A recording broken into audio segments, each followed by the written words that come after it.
సమాప్తమైనవి అని యెషయా గ్రంథం 60వ అధ్యాయం 20వ వచనంలో దేవుడు వాగ్దానం చేసి ఉంటున్నాడు.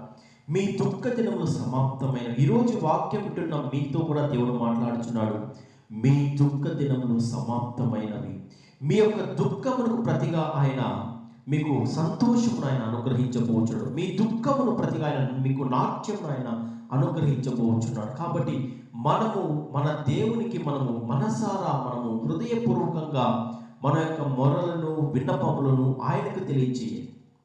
అంతేగాని ఈ లోకంలో ఉండే వారితో మన సమస్యలను పంచుకున్నట్టయితే వారు మన ముఖం మనతో వారు ఓదార్స్తున్నట్టు నటిస్తూనే మనం పక్కకు వెళ్ళిన వెంటనే వారు మన గురించి నవ్వుకుంటారు. కానీ మన యొక్క విన్నపాలను, మన యొక్క సమస్యలను, మన యొక్క బాధలను, కష్టాలను మనము మన ప్రభు పాద సన్నిధిలో మనం తెలియజేసినప్పుడు ఆయన మనకు వాటికి పరిష్కారం చేస్తాడు. వాటి నుంచి మనల్ని ఆయన బయటకు తీసుకొని వస్తాడు. కాబట్టి దేవుని పైన మనం ఆధారపడాలి. ఏ విషయం ఏదైనా దేవుని పైన మనం